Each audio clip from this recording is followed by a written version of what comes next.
Hi all, welcome to Cuisiners Lifestyle. இன்னைக்கு வீடியோவில் எல்லாருக்கும் ரொம்ப பிடிச்ச பரோட்டா எப்படி செய்கிறதுன்னு பார்க்க போகிறோம். பரோட்டானாலே குழந்தைங்கள்லேருந்து பெரியவங்க வரைக்கும் எல்லாருக்குமே ரொம்ப பிடிக்கும். இந்த வீடியோவில் நான் 5 வகையாக பரோட்டா எப்படி செய்கிறதுன்னு காட்டியிருக்கேன். சால்னா ரெசிபி நான் ஆல்ரெடி அப்லோட் பண்ணியிருக்கேன். அதோட லிங்க்கை நான் டிஸ்கிரிப்ஷன் அண்ட் அபோவ் ஐகார்டில் கொடுக்குறேன். அதையும் செக் பண்ணிக்கோங்க. இப்போ வாங்க வீடியோக்குள்ளே போகலாம். ஃபஸ்ட்டு மாவு பிசைஞ்சிக்கலாம். அதுக்கு ஒரு பவுலில் நான் 1.5 கப் அளவு மைதா சேர்த்துருக்கேன். இந்த கப்பில் நான் 1.5 கப் அளவு மெஷர் பண்ணியிருக்கேன். இதுக்கு தேவையான அளவு உப்பு சேர்த்துக்க போகிறேன். ஒரே ஒரு முட்டை சேர்த்துக்கிறேன். நான் 1.5 கப் மாவுக்கு ஒரு முட்டை சேர்த்துக்கிறேன். நீங்கள் எவ்வளோ பரோட்டா செய்கிறீங்களோ அதுக்கு தகுந்த அளவு சேர்த்துக்கோங்க. இது கூட 1 டீஸ்பூன் அளவு சுகர் சேர்த்துக்கணும். அது வீடியோவில் ரெக்கார்ட் ஆகலை. தண்ணி சேர்க்காமல் ஃபஸ்ட்டு இந்த மாதிரி நல்லா கிளறி விட்டுக்கோங்க. இதுக்கப்புறம் நம்ம கொஞ்சம் கொஞ்சமாக தண்ணி சேர்த்து சாஃப்டான ஒரு டோ கன்சிஸ்டன்சிக்கு பிசைஞ்சிக்கணும். இது கூட 1 டேபிள் ஸ்பூன் அளவு எண்ணெய் சேர்த்துருக்கேன். எண்ணெய்க்கு பதிலாக நீங்கள் நெய் இல்லைன்னா பட்டர் கூட சேர்த்துக்கலாம்.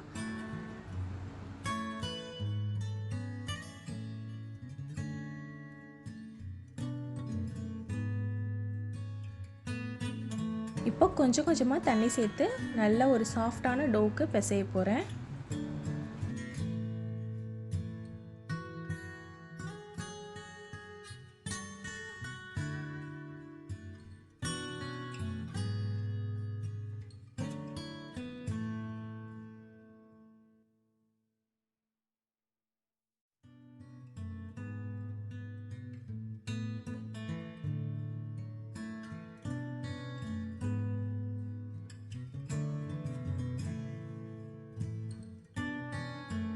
இந்த அளவுக்கு நல்லா பிசைஞ்சிட்டு மேலே லைட்டாக ஆயில் அப்ளை பண்ணிவிட்டு ஒரு 20 மினிட்ஸ் அப்படியே ஊற வச்சுருங்க.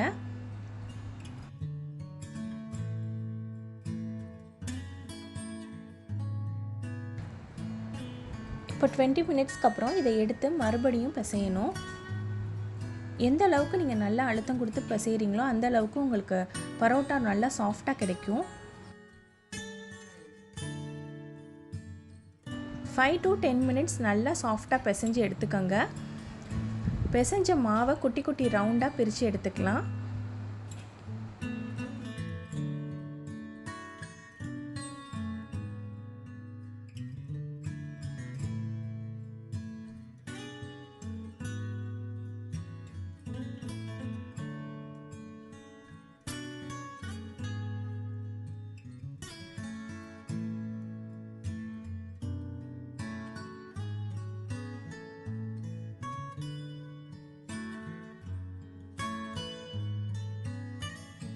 இந்த வீடியோவில் நான் 5 டைப்ஸ் ஆஃப் பரோட்டா எப்படி செய்கிறதுன்னு காட்டியிருக்கேன். அதில் ஃபஸ்ட்டு டைப் வந்து பிகினர்ஸ் கூட ஈஸியாக பண்ணலாம். நம்ம சப்பாத்தி தேய்க்கிற மாதிரியே நல்லா தின்னாக தேய்ச்சி செய்கிறது தான். இப்போ ஃபஸ்ட்டு டைப்ஸ் எப்படி செய்கிறதுன்னு பார்க்கலாம். நம்ம எடுத்து வச்சுருந்த மாவில் ஒரு பால் எடுத்து நல்லா எவ்வளோ தின்னாக அவங்களால தேய்க்க முடியுமோ அவ்வளோ தூரம் நல்லா தின்னாக தேய்ச்சிக்கோங்க. நல்லா எட்ஜஸ் எல்லாமே தின்னாக இருக்கணும். இந்த பரோட்டா கடையில் வீசி செய்கிற மாதிரியே அப்படியே கிடைக்கும். இப்போ நல்லா தின்னாக தேய்ச்சிட்டு ஒரு நைஃப் எடுத்து இந்த மாதிரி நீள நீளமாக கோடு போட்டுக்கோங்க.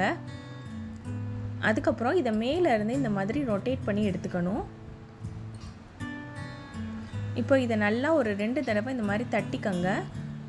தட்டிட்டு இந்த மாதிரி ரோல் மாதிரி சுற்றி எடுத்துக்கோங்க. பாருங்கள், கடையில் செய்கிற மாதிரியே அழகாக ரோல் பண்ணி எடுத்தாச்சு. இதுதான் ஃபஸ்ட்டு டைப். இதுக்கப்புறம் நம்ம ஃப்ரை பண்ணி எடுக்கிறது தான். நெக்ஸ்ட்டு இன்னொரு பால் எடுத்துக்கிட்டேன். இதை நான் பரோட்டா கடையில் வீசுகிற மாதிரியே வீசி எடுக்க போகிறேன். அதுக்கு ஃபஸ்ட்டு ஒரு பால் எடுத்து சப்பாத்தி சைஸுக்கு நல்லா தேய்ச்சி எடுத்துக்கிட்டேன். இது நீங்கள் கையிலே கூட தேய்ச்சி விட்டுக்கலாம். இப்போது ஒரு கையை மாவோட மேல் பக்கத்துலேயும் இன்னொரு கையை கீழ் பக்கத்துலேயும் வச்சு இதே மாதிரி ரொட்டேட் பண்ணி எடுக்கணும். இப்போ பாருங்கள், ஓரளவுக்கு நல்லா வீசிட்டேன். எனக்கு மாஸ்டர்ஸ் அளவுக்கு ரொம்ப ப்ரொஃபஷ்னலாக ஃபாஸ்ட்டாக வராது, பட் ஓரளவுக்கு ட்ரை பண்ணியிருக்கேன். இப்போது இதை எட்ஜஸ் எல்லாத்தையுமே நல்லா இந்த மாதிரி இழுத்து விட்டுட்டு நடுவில் எண்ணெயை வச்சு இப்படி நல்லா டேப் பண்ணி விட்டுக்கோங்க. இப்போது இதை இந்த மாதிரி சுருட்டி எடுத்துக்க வேண்டியது தான். நல்லா 2 தடவை இந்த மாதிரி தட்டிட்டு அகெயின் ரோல் பண்ணி எடுத்து வச்சுக்கணும். இந்த மாதிரி ஒரு 10 மினிட்ஸ் ஊறணும். இப்படியே ரோல் பண்ணி வச்சுருந்து இது தேர்ட் டைப் ஆஃப் பரோட்டா.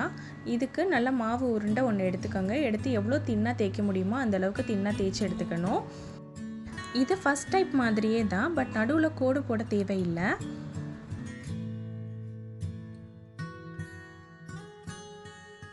அளவுக்கு நல்லா தின்னாக தேய்ச்சி எடுத்ததுக்கப்புறம் நடுவில் எல்லாம் எண்ணெய் நல்லா தடவி விட்டுக்கிறேன்.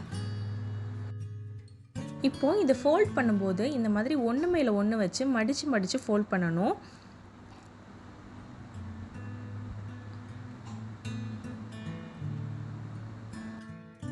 இந்த மாதிரி ஃபுல்லாக ஃபோல்ட் பண்ணி எடுத்துட்டு இந்த லென்த்தாக இருக்கிறத 2 தடவை அகைன் தட்டி விட்டுட்டு ரோல் பண்ணி எடுத்துக்கலாம். நான் செஞ்சுருக்க அந்த 3 பரோட்டாவுமே சைஸ்லேயும் சரி அந்த லேயர்லேயும் சரி இப்போவே தெரியும் உங்களுக்கு டிஃப்ரென்ஸ் இருக்குது. Next 4th type. இது நம்ம ஊரில் எல்லாம் செய்கிற பன் பரோட்டா. இங்கே சிங்கப்பூரில் இதுக்கு ரொட்டி பாம் அப்படின்னு சொல்லுவாங்க. இதுக்கு ஒரு உருண்டை மாவு எடுத்து நான் சப்பாத்தி சைஸுக்கு நல்லா தேய்ச்சிட்டு அதுக்கப்புறம் நல்லா வீசிக்கிறேன்.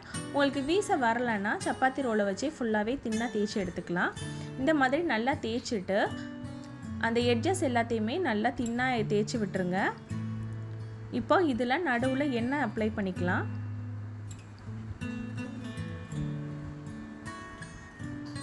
இதை ஃபோல்ட் பண்ணும்போது ஸ்கொயர் மாதிரி இந்த மாதிரி ஒன்று மேலே ஒன்று ஓவர்லேப் பண்ணுற மாதிரி ஃபோல்ட் பண்ணிக்கோங்க.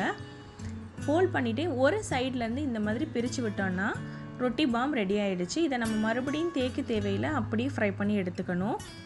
இப்போ 5th டைப். இதுக்கு அதே மாதிரி இன்னொரு பால் எடுத்துகிட்டு அதை நல்லா தின்னாக தேய்ச்சி விட்டுக்கோங்க. இது வந்து சிங்கப்பூர்லலாம் பரோட்டா இந்த மாதிரி ஸ்கொயரில் தான் செஞ்சு கொடுப்பாங்க.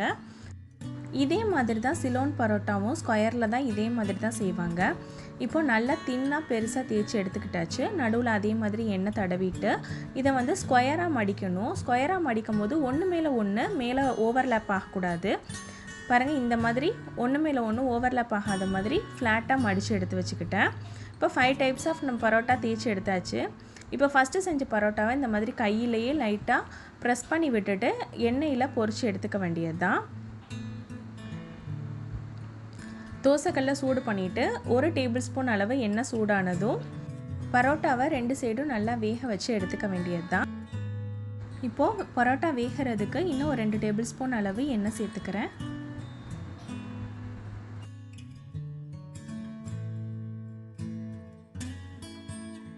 இதே மாதிரி நம்ம எடுத்து வச்சுருக்க எல்லா பரோட்டாவையும் ஒன்று ஒன்றா சுட்டு எடுத்துக்க போகிறேன்.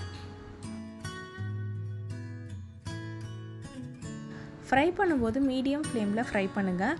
நீங்கள் ஹை ஃப்ளேமில் வச்சிங்கன்னா மேலே அந்த ப்ரௌன் கலர் ஸ்பாட்ஸ் வந்துடும், பட் உள்ளே வேகாது. அதனால் ரொம்ப லோ ஃப்ளேமில் இல்லாமல் மீடியம் ஃப்ளேமில் வச்சு சுட்டு எடுங்க.